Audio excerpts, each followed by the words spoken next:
Hey guys, and welcome back to another episode. This is going to be part two on the evolution of faith between Jordan Peterson and Tammy Peterson.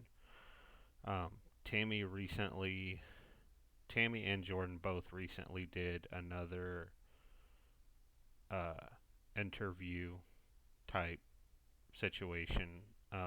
Jordan with John Vervake and Tammy with another woman named Karen from the Meaning Code. Um, and I'll make sure that I link every video that I've used here um, down below so that you can check out the entirety of the video if you want. And there's also some commentary parts in here from Paul Vanderklay because I believe he's had some good insights. And again, his videos will be in there too. So, without further ado, let's get to the first clip with Tammy Peterson. Because I was given a lot of challenges. I mean, even just having a famous husband, that's been quite a challenge of for our relationship, you know. Um, when he was going to go on this book tour, and it was going to be who knows how long. It ended up being about 2 years long. It was a long tour, and I decided to go with him. I thought that if I didn't go with him, that would probably be the end of our marriage, because you can only stray from each other so far. It seemed to me anyway, so far before there's nothing to come back to. And both of our healths, we had trouble with our health. um, I had never had any real trouble with my health, not really anything. And then this almost took my life. So I don't know. I don't claim to understand what happened, but I think taking on the responsibility that he took, um, I don't know. Just all things happened at the same time. I mean, that's a perfect storm. It was a perfect storm. That's what it was. And it got both of us. So I'm hoping that we recover, but I'm thinking that might be good for my husband to do some art. He's publishing a book, a whimsical book right now, based on some poems he wrote quite a few years ago. And I think that's good. I think that's a good kind of a. It's not it's not that much of an intellectual pursuit, right? It's more of a creative, fun pursuit. It's still a book, but it's in that book category, but it's completely different from the other books that he's put out. So yeah, I think he's going to put that out for Christmas. So That that's is a nice. terrific idea. Yeah, He's always at his most enjoyable when there's that little smile that plays around the that's corner. right.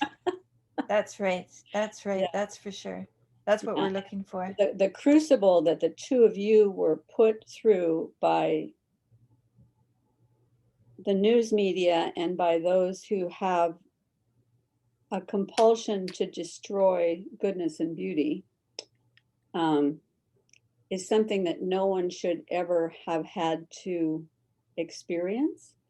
And for whatever reason, it seems like I might be over dramatizing it, but I've been watching this phenomenon since it began pretty much. It just seems like all of the forces of that type were arrayed against you, and that you haven't been crushed is just to me evidence of your faith, of your willingness to be available to speak truth and at the same time to avail yourself of God's goodness in the midst of that storm. Well, it's been quite a challenge. Um, but we haven't, we're not done yet. And who knows what all of this, when you have a lot of hardship like this, you come out of it a different person. And you really do. I have. I've come out of it a different person, and a better, more, a stronger person. a more solid person who has more faith and more, I don't know, just more faith, more trust. Yeah. So I feel like, God has my back now. I really do. And um, I start that way every day.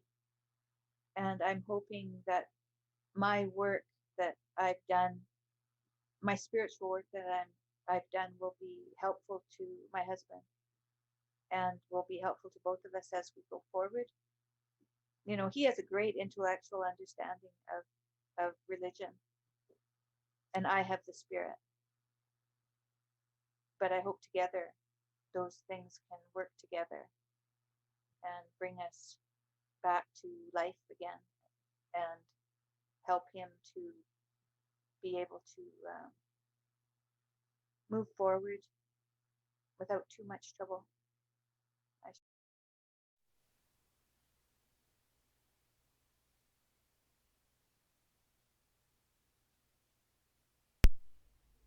The meaty part of that clip is when she is describing kind of where she's at right now in her hopes that, and the way she describes it is she says, well, I have the spirit and my husband, speaking of Jordan, has the knowledge.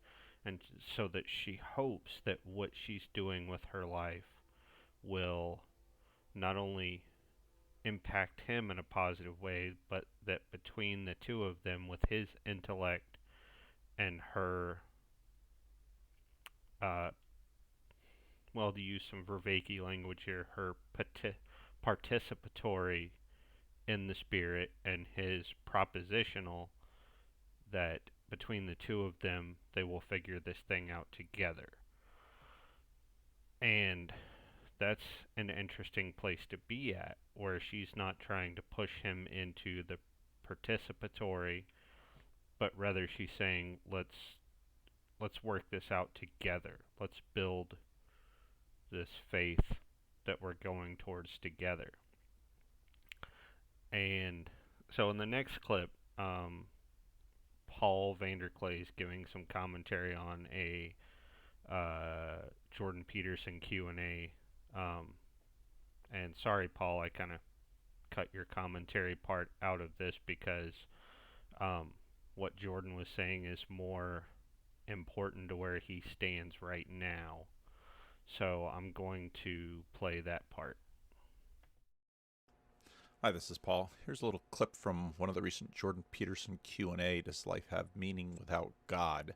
And I think, again, he's given his consistent answer, and, well, it's quite succinct here, so I'll let it play, and then I'll talk a little bit about it.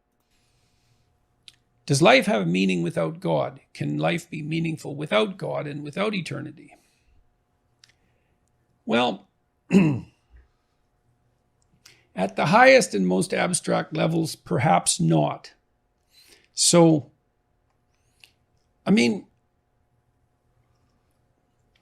life has proximal meanings, right? There's the meaning that you experience when you're engaged in a piece of art, or when you're reading, or when you're engrossed in a movie or in a conversation. There's the meaning that emerges within your relationships with people that you cherish or are enthusiastic with. There's meanings of security and predictability. There's meanings of duty and responsibility and active engagement with your job and your career. There's meanings of aesthetic pleasure. Now, all of those have their value, and each of them has their place. And maybe there's a hierarchy of value there as well, so that some of those meanings are deeper than others. And then you might say, well, what characterized the deepest of all meanings? And it would be something like relationship with the transcendent, and that would establish a relationship between you and what's always been conceptualized as God, which is generally supposed to be something ineffable, right? It's not definable, but you might think about it as the central animating spirit of the age, or the value around which all other values are organized, or the wisdom of the ages, or the creative spirit that possesses you when you're inspired, or what grips you with enthusiasm at a sports event or at a musical event, all of those things. And we need a relationship with that. And we find our deepest meaning in that relationship. And if we don't find it, I think, if we don't find it in something that's explicitly religious, then we tend to magnify something of lesser value, say something political, into that to fill the void. So yes, life has proximal meanings without God, without eternity, but at the ultimate level, something's lacking. And it's the desire to fulfill that lack that, and maybe the lack itself, that's part and parcel of the religious instinct. So you can kill God, but you can't. That doesn't rectify the hunger for God. And then that hunger seeks out replacements. That's how it looks to me.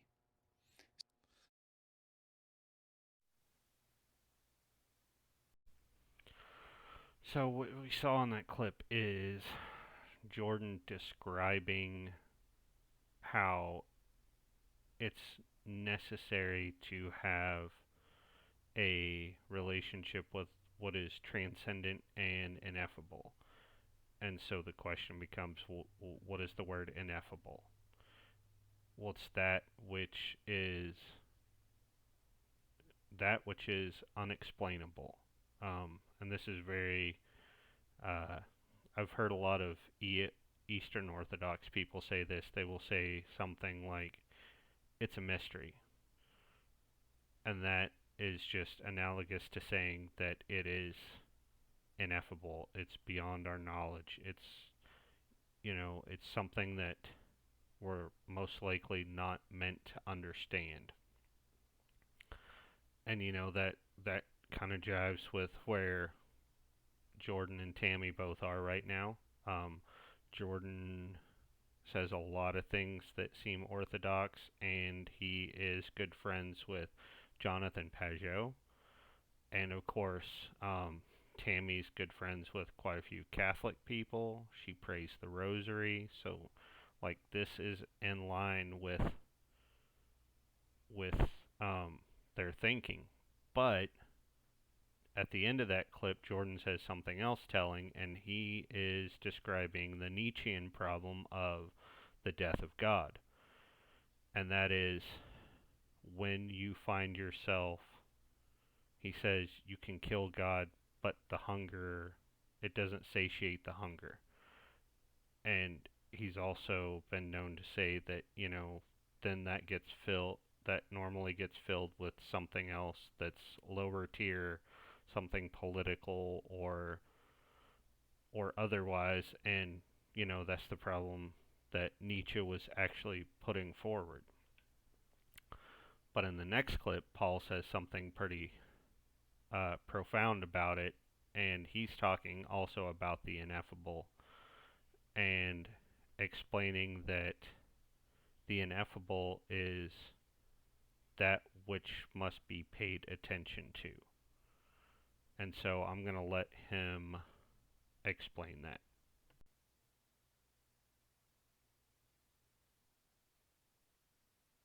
See it because let's imagine that we see a young woman in all of her glory.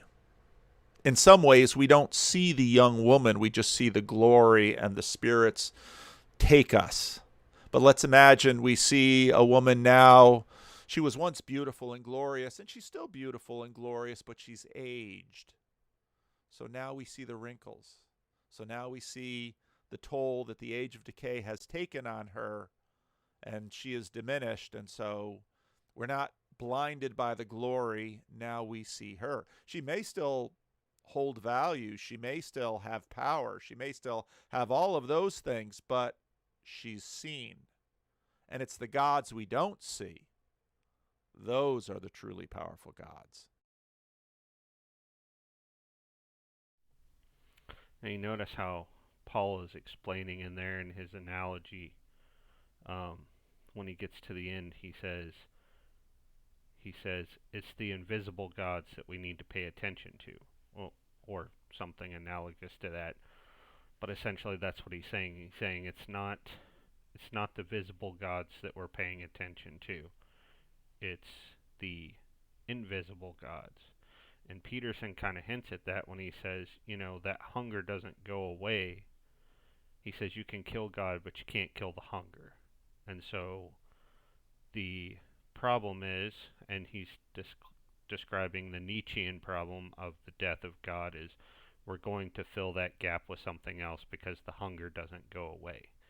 And I think Paul nails it by tying that back to, and I'm not even sure he knew that he did it, but tying that back, saying it's the ineffable that must be paid attention to. It's that which is already beyond our grasp that needs our attention. And Paul does some more describing of that in this next clip that I'm going to play for you.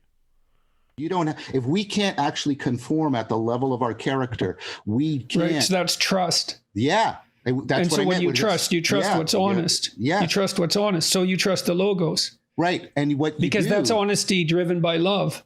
Right. But I don't think. And so if I trust you, that's what I trust. So I want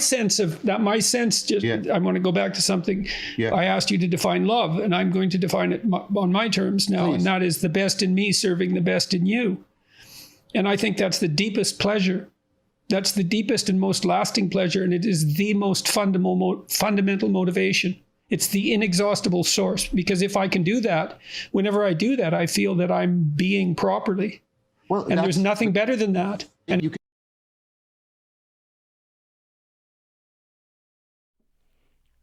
Sorry, that was actually the clip between Jordan Peterson and John Vervake. And what Peterson is describing is exactly what his wife has been saying. And his definition of love is what I do in service for you, is his description of love. And him and John Vervake aren't very far off, because John believes the only kind of love is agape, and that is a self-sacrificing love, and that is what you do in service to others. And both of them are dead on correct about this. And I don't see it as being any other way. But that puts Jordan exactly in line with, and this is in the first video and probably part of the second, but this puts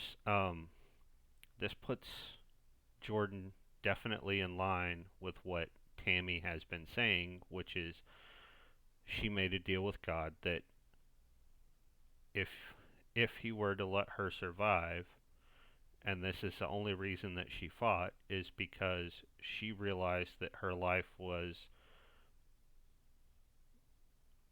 about what she could do in service to her family and to others. So she made a deal with God that if he would let her survive, that she would not ever miss an opportunity to share with others, because that's her way of being of service to others. And so far she hasn't failed at that. But that puts Jordan in line with that, of saying it's about what you do in service to others. And he's done that for so long. He's given so much of himself to every stretch of the world with his book tour and the other things that he's done. He just never expressed it. He just went out and did it. So the last scene I'm going to play for you is actually Paul Vanderklay tying all that back together, saying, it's the service part that makes the difference. By belief, I mean trust and living into and leaping in a way that you've never seen anybody else reach, but you actually do see them reach it. And they do it when they live their lives for love in service of each other.